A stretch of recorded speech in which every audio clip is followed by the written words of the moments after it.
Channel 5. David Hartman and Joan London introduce you to the people behind the names in the news. Steve Bell gives you the latest world news from Washington. Plus, in-depth features with important information you can use. Make each morning a good morning, Minnesota, with Good Morning America, every day at 7 a.m. on Channel 5. Make it a good day today. KSTP-TV, St. Paul, Minneapolis. Now, from Minnesota's leading news station, Cindy Brucato, Dennis Bounds, and the Eyewitness News team, this is Eyewitness News at 5.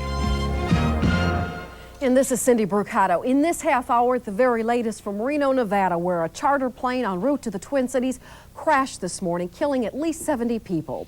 Thousands of people braved the cold rally at the Minnesota Capitol today in support of financially stricken farmers.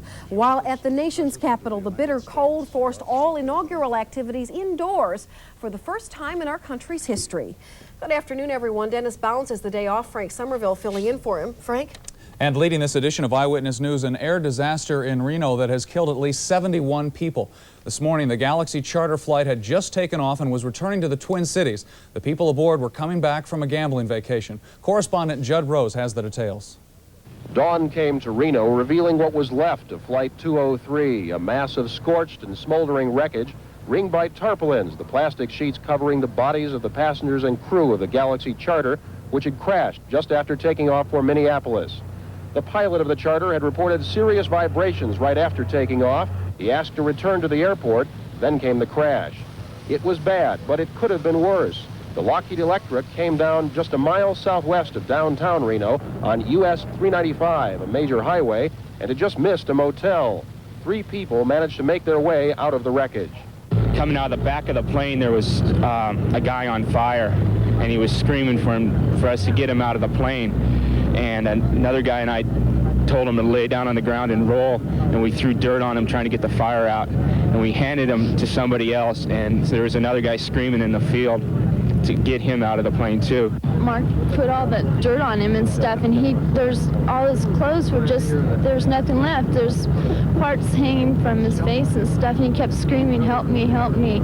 And then a lady came out and put a blanket around him, and we took him off away from the thing. Luckily, because if we had left him there, he would have been right there when there was that second explosion. One of the survivors was flown to a Las Vegas burn center. The other 2 were also badly hurt, and 4 people on the ground were injured, none of them seriously. A team from the National Transportation Safety Board is at the scene to begin an investigation of this crash, the tragic ending to a Super Bowl junket. Judd Rose, ABC News, Reno. Eyewitness News reporter Dave Andrews is in Reno right now. He's on the phone with us. He will be live via News Star at the end of this newscast, but right now a phone report. Dave, can you please update us from what we've just seen in that videotape? I can, Cindy. At this hour here at the crash scene, investigators locally and the special team from the National Transportation Safety Board are now still undergoing the very grim task of sifting through the debris here at the crash site. Some of the bodies remain here on the crash site. The destruction was so devastating that many of the bodies were burned beyond recognition, and many have not been removed from the site. Those that have been sent to a temporary morgue, which has been set up at a state fairgrounds about 4 miles here from the scene. Now, the information we have is that 69 people were killed, 69 people of the 72 on board. Those surviving, according to the latest information we have, are a father and son from St. Paul named George Lamson and George Lamson Jr., and a Robert Miggins from the Twin Cities, the exact city not unknown. Those people are being treated. The younger Lamson, the 17-year-old, is apparently in relatively good condition. His father is in very critical condition, being treated at a hospital here in Reno. Robert Miggins has been transported to a burn center in Las Vegas, where he is suffering from burns over 80% of his body. It is a very grim sight here. The devastation was incredible. It is very fortunate that the plane did not crash into a series of apartment buildings. It must have gone right over them and landed within several yards of the buildings. There were 4 people apparently hurt on the ground, but those apparently were minor injuries. As far as we know at this point. It's still sifting through the debris right now. All right, Dave, again, we hope to have you live via News Star 5 at the end of this newscast, about 5:25, and we'll get further details from you. We'll be here. Okay, thanks. Those who witnessed the crash, of course, say it was a nightmare, a scene really not to be believed. But the nightmare was just as gruesome for the people who came to the Hubert Humphrey International Charter Terminal looking for answers. Debbie Enblum has been there since early this morning and has just returned to tell us about the situation there. Debbie, what's the report? Well, Frank, it was a nightmare at the charter terminal. Many people drove there hoping to find out whether their friends or family members were alive or dead. But nobody from Galaxy Charters was there to greet them. The only representative available was from Pave Airjet. Now, that's the company that provides ticketing and ground service. 2 widows and a mother I'm trying to take care of right now. We have sons and daughters and families here that have been killed. Let's get somebody from the airlines or FAA helping these people. That's why we're here. We've got to get this taken care of. Many drove to the terminal, only to be handed a phone number to try to call and instructed to go home to wait. 12, 13, 14 hours after the crash, and people still clung to the hope that maybe their friends or family didn't board that plane. You know, we know 99.9% sure that my parents were on the flight and, you know, were killed in the wreckage, but until we know for sure, we're just going to be on hold, and that's why I want to head out of here and get to a place where I can be reached for a phone call from the FBI when they have that information. Worried relatives and friends of about 20 people thought to have been killed waited at the terminal. A chaplain from North Memorial Medical Center was called in. Then a Page representative announced that no one from Galaxy was coming to Minneapolis. And by 4 o'clock, the only people waiting in the terminal were those leaving Minneapolis on other charter flights. No, they're not letting us know anything until they reach my family, my mother and their children. Is she from here? No, we're from Ortonville, Minnesota, which is in the western part of the state. The people waiting for answers say their friends and family members that may have been aboard have a variety of occupations and were in Nevada for a variety of reasons. They only hope for some reason that their loved one decided not to fly home, right? How do they feel that it took and that it is taking so long to find out? Obviously very upset, angry and frustrated, but they're afraid to give out information because they don't want to give the wrong information. Yeah. Debbie, could you get a feeling for where these people were from? Are they from the Twin Cities Metro? St. Paul, Minneapolis, Wilmer, were on the charter. all over the state, yeah, many of them. Well, right now at the airport, I should say rather this morning, and in fact for most of the day, the relatives of the survivors were trying to grab a plane to head out to Reno. That was, as Dave Andrews mentioned, a Lamson family who survived. Adrienne Lanson's husband and son are both hospitalized. George Lamson had to undergo surgery. He is listed in critical condition, but her son, George Lamson Jr., is listed in satisfactory condition. The two had been on a weekend skiing trip at Lake Tahoe. Lamson's son says he's doing fine, but he can't remember much about the crash. He said it happened so fast. I mean, he really couldn't give me a good account of it. He said he was up in the air and then they were down. That's all he remembers.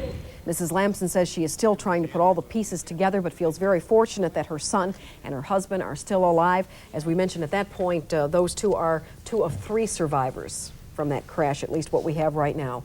2 other major stories we're following today on Eyewitness News at 5. We will have a live report from Washington on President Reagan's second inauguration conducted inside the Capitol. And outside the state capitol in St. Paul, thousands rally for a group of Americans suffering through tough economic times, the farmers.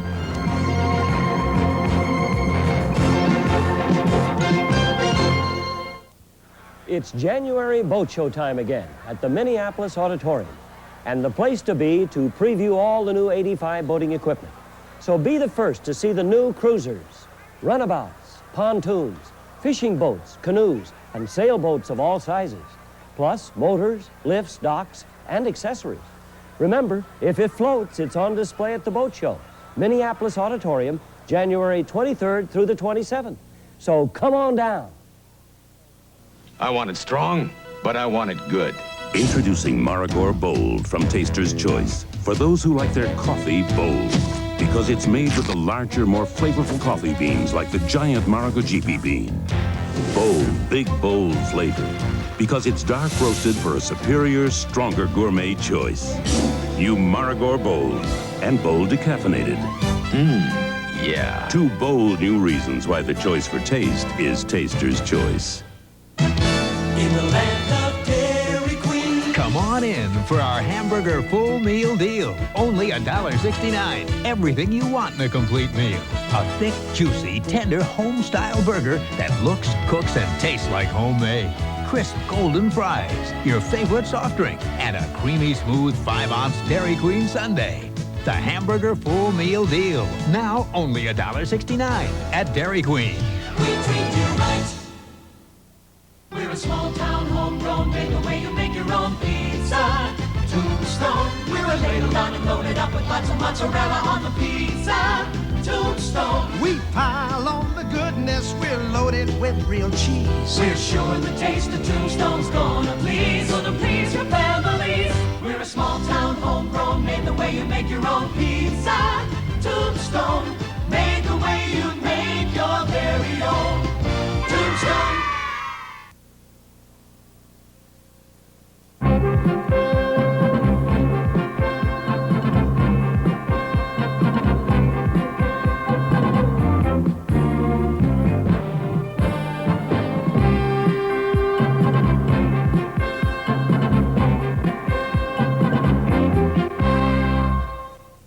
Our other major story of the day concerns the Minnesota farmer who says he and she needs help. Well, today farmers took that message to the state capitol, where Stan Turner is standing by live to give us further details. Good afternoon, Stan. Good afternoon, Cindy. Good afternoon, everyone. Well, even by the most conservative estimates, some 10,000 people gathered at noontime just a few steps away from here on the approach of the state capitol today. It was one of the largest, if not the largest, farm rallies in recent memory. Groundswell, that's the grassroots organization born of Minnesota's agricultural community, sponsored the rally. Organizers had hoped for more people, but they say the message to local and state lawmakers should have been clear. Reaction from legislators was supportive, and according to at least one rally organizer, definitely not just lip service. I don't think it would do them any good anyway. The political rhetoric, it just doesn't hold up anymore when the tens of thousands of people have to come and address their leaders and ask for economic and social relief. The people are going to be back. They're going to hold these people accountable. Well, farmers at today's rally gave lawmakers a list of 10 demands, changes that would help the farmers' situation financially. Governor Perpich said that he'll do all that he can, but admits the state needs support from the federal government to effect lasting changes. Well, we all know it to be a fact that the farm economy these days certainly has seen better days, much better days. It would be no exaggeration to say that perhaps things are easily as bad on the farm these days since the Great Depression. It's really, really bad and getting worse. Now, the thousands who rallied here today at the state capitol are concerned about those severe financial problems that afflict our local farmers. Our money specialist, Greg Stone, tells us just what those troubles are. Farmers all across the state have one basic problem. Often they can't sell crops for prices high enough to cover production costs like fertilizer, seed, fuel, and so on. Take corn as an example. The average cost in Minnesota has been $3.40 a bushel lately, but local farmers can't sell it for that much. The closest they came was $3.23, and that was last June. Another problem that cripples the farm economy is debt, and Minnesota farmers rank 5th in the nation in that category. That's part of the reason why State Agriculture Commissioner Jim Nichols says 13,000 of the 100,000 farmers here may end up selling out in the next 2 years, and not necessarily voluntarily. Well, voluntary is a relative thing, you know. The farmer comes into the banker and he says, Mr. Banker, I need a loan so I can plant the crop. The banker says, listen, prices are low, interest is high, I don't think I'm going to make you this loan. I suggest you have a farm sale. Most farmers have two types of loans outstanding: a mortgage on the land and debts for the day-to-day expenses of running the farm. And here in Minnesota, there's $5 billion of each.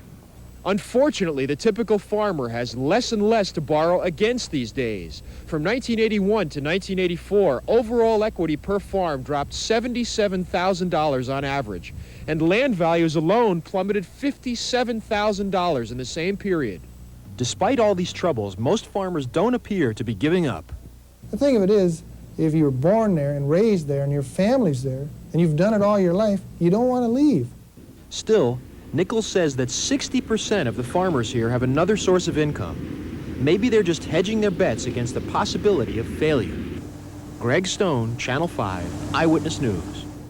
Well, these farmers and their supporters did make a lot of noise here today. It was an orderly crowd. They did get a lot of attention from the media and certainly from the lawmakers, which is what they want most of all. And we'll have a more complete report for you tonight at 6 o'clock. Cindy, I'll see you then. Stan, is the crowd pretty much dispersed at this point, and are they going on to any further rally activities? Well, insofar as outside the Capitol, they're all gone. But I've noticed here in some of the legislative hearing rooms, Cindy, there still are farmers here and still being heard by the lawmakers. All right, we'll check with you at 6. Okay. Thanks, Stan. Thanks a lot, Stan. We'll be back with a story making national and world headlines, the second inauguration of President Reagan and why the streets of Washington were empty.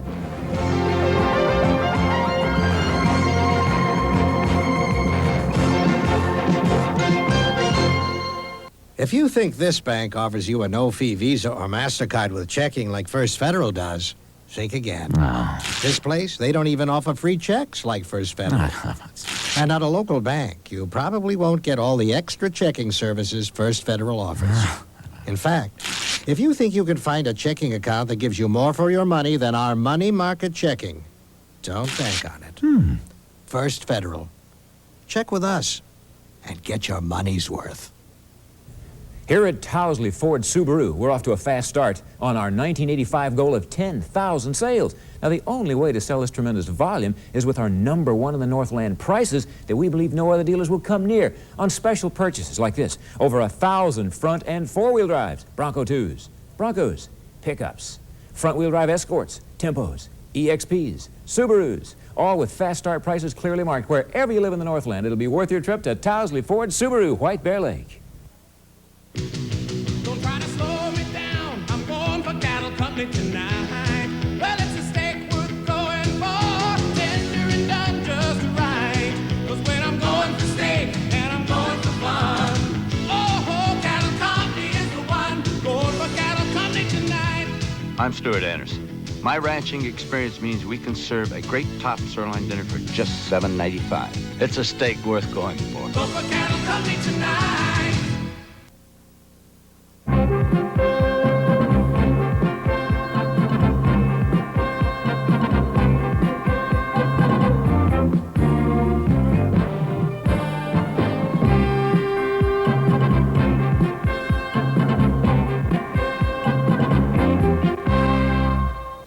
You know, on a usually quiet news day, for example, on a Monday, just the weather story alone would be enough to make big, big headlines, from what it did here over the weekend to what it's doing now out on the East Coast. Dennis?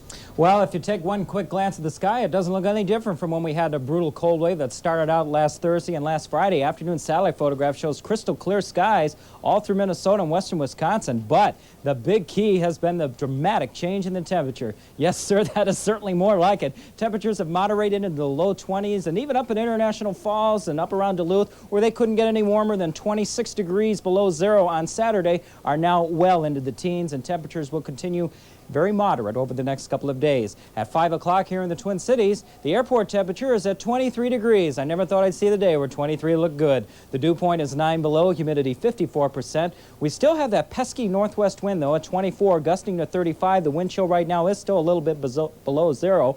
And the pressure's steady at 30.09 inches. As we mentioned, it's clear. The big Arctic air mass continues across the weather map, but the main chunk of the air is shifted onto the southeast. There's another high behind it, but this is the air mass we talked about on Friday, which was going to come off the north and actually warm us up. And indeed, that has happened. But the big story, as you mentioned, continues to be the sliding of the cold air into the eastern half of the country. And temperatures this afternoon have been unbelievable. In fact, at 3 o'clock this afternoon, the entire eastern half of the country was below freezing, and the southern boundary of that is from Dallas to New Orleans, all the way over to Disney World. At 2 o'clock this afternoon, it was 32 degrees in Orlando. Now, the weather map for tomorrow shows us continuing to be in pretty good shape. Lots of sunshine thanks to that area of high pressure continuing, and we expect temperatures to continue in the 20s in Minnesota and up through the Dakotas, teens up in the Arrowhead section. A deck of clouds to the south is the beginnings of an area of low pressure, which is going to have a band of snow with it, but it looks like the main chunk of that is going to pass on to the east, and we're going to continue to moderate. The KSTP forecast for tonight in detail calls for clear skies. It'll be a little windy, but not as cold as it's been, with lows of 5 to 10 above, with a northwest wind of 15 to 25. For tomorrow, look for a continuation of partly cloudy skies, still breezy. Highs like today at 21 to 26. Winds will be west at 10 to 20 miles per hour. If you're planning on traveling tonight or early tomorrow morning, be careful. Travelers advisories are out to the northwest of us. That's because of blowing snow. But other than that, things are a whole lot better than they were just a couple of days ago. It was one of the most remarkable weather experiences I've ever had. We have some real interesting statistics on that coming up at 6. All right, we'll talk to you later. Thank Thanks you, a lot. Dennis. Lousy weather, of course, is not all that unusual in Washington, D.C. on Inauguration Day. It sure isn't. Snow, rain, or bitter cold has accompanied 20 of the nation's 49 Inauguration days. But today was the first time ever that every outdoor event has been canceled. The cold weather stopped the parade, and the ceremony itself was moved inside the Capitol Rotunda. The president's motorcade whisked through empty streets from the White House to the Capitol. Inside, only family, close friends, and government officials were allowed to witness the swearing-in live. Everyone else had to watch it on TV. Now, Vice President Bush took his oath of office first, then it was the president's turn. Afterward, in his inaugural address, Reagan said he accomplished the new beginning he promised 4 years ago. And today, he called for a new American emancipation. And more people are employed than ever before in our history. We are creating a nation once again, vibrant, robust, and alive. But there are many mountains yet to climb. We will not rest until every American enjoys the fullness of freedom, dignity, and opportunity as our birthright. We must not repeat the well-intentioned errors of our past. We must never again abuse the trust of working men and women by sending their earnings on a futile chase after the spiraling demands of a bloated federal establishment. You elected us in 1980 to end this prescription for disaster, and I don't believe you re-elected us in 1984 to reverse course. The inaugural parade was called off because of the weather, so the Reagans joined an indoor celebration. In a moment, that story, along with a report on some disappointed Minnesotans who were supposed to be part of the parade, in a live report via News Star 5. That's next.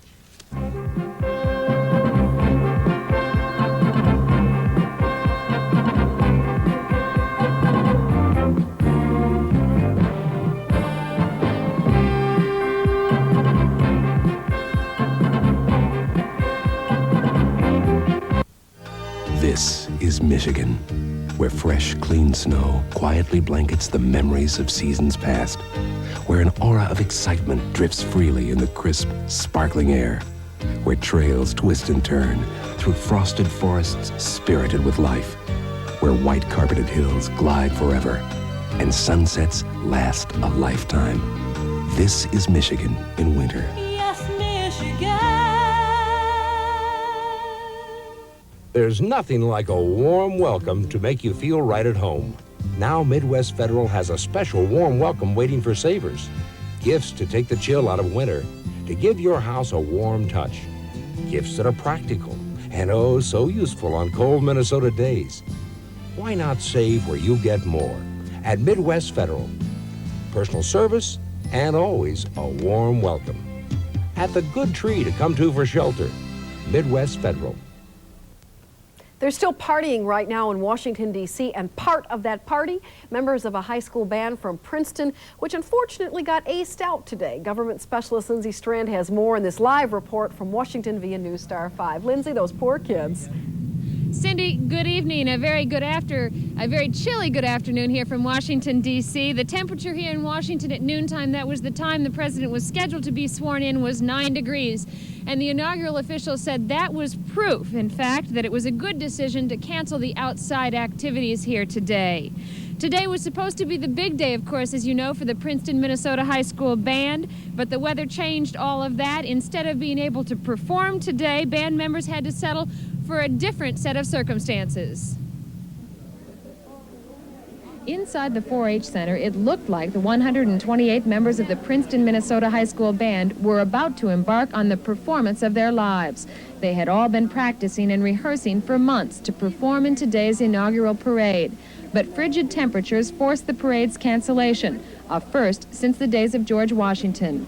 Most of the band members took the news hard. Disappointment was the major thing. We had worked so hard and come so far. It was like a dream that was just suddenly shattered in minutes. That's just how quickly it happened. Our stomachs dropped, And we just went, no, that's not true. So we went around and asked all the chaperones, and they said, yeah, the parade was canceled. And we're just going, no, it's not. It can't be. Because we worked so hard to get here. And they said, no, you can't do it. With instruments in hand, band members loaded buses for an alternative event, a gathering of all parade participants at the Capitol Center outside of Washington. The president himself would be there to thank them for their hard work.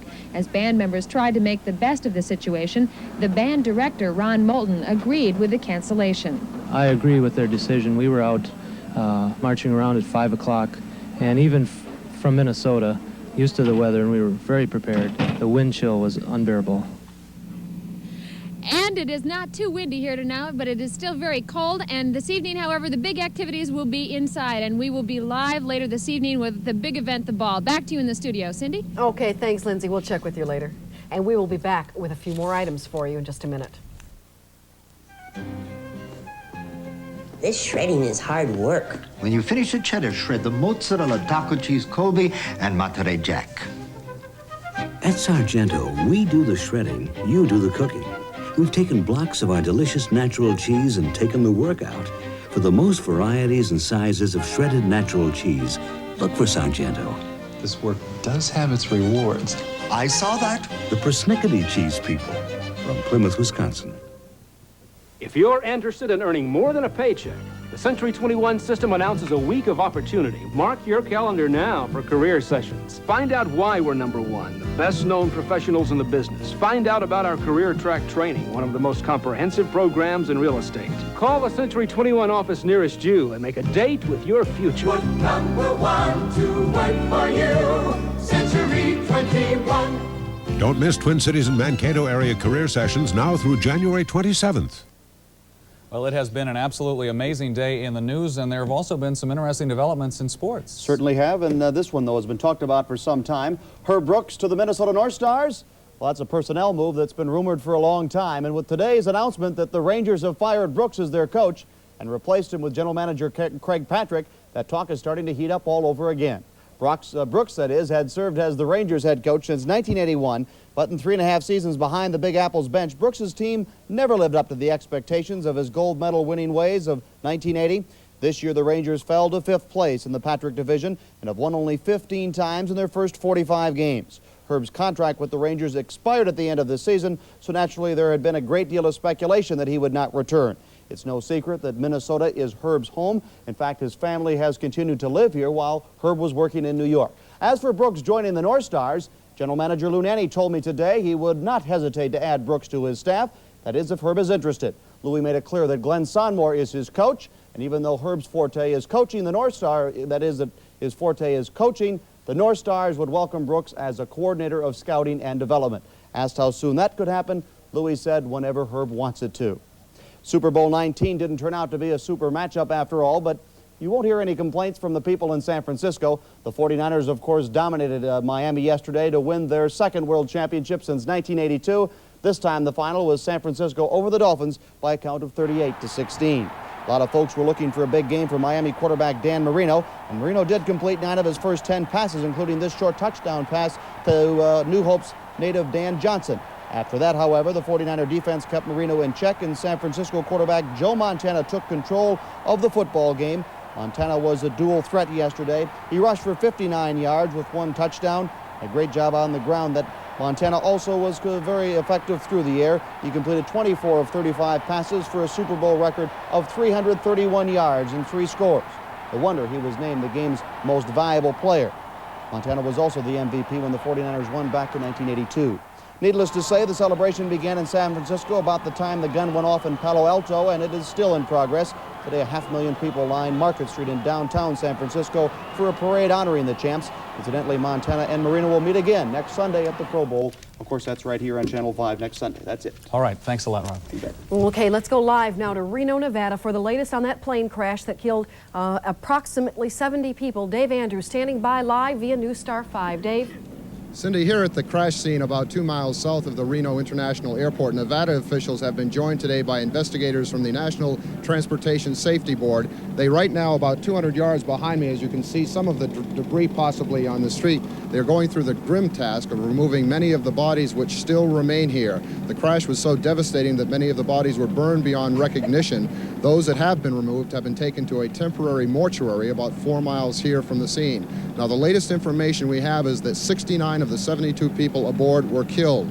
3 people, a father and son from St. Paul and another Twin Cities man about 40 years old, have apparently survived the crash, but the 2 elder people are in very seriously critical condition. One has been taken to a burn unit in Las Vegas. The 17-year-old man who did survive this is apparently in very good condition. Miraculously, he was thrown from the plane in his seat, and the seat landed on this street behind me. Somehow he escaped without any serious injury.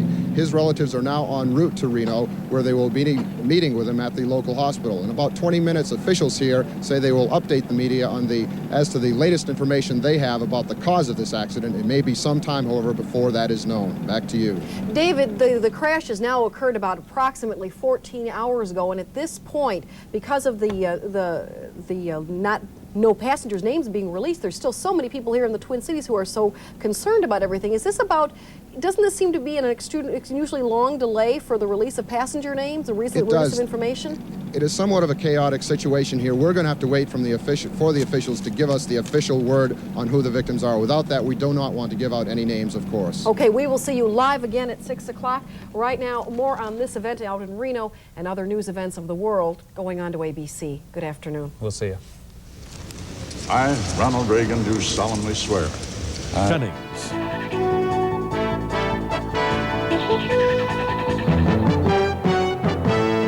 Monday, when Mark goes undercover as a stand-up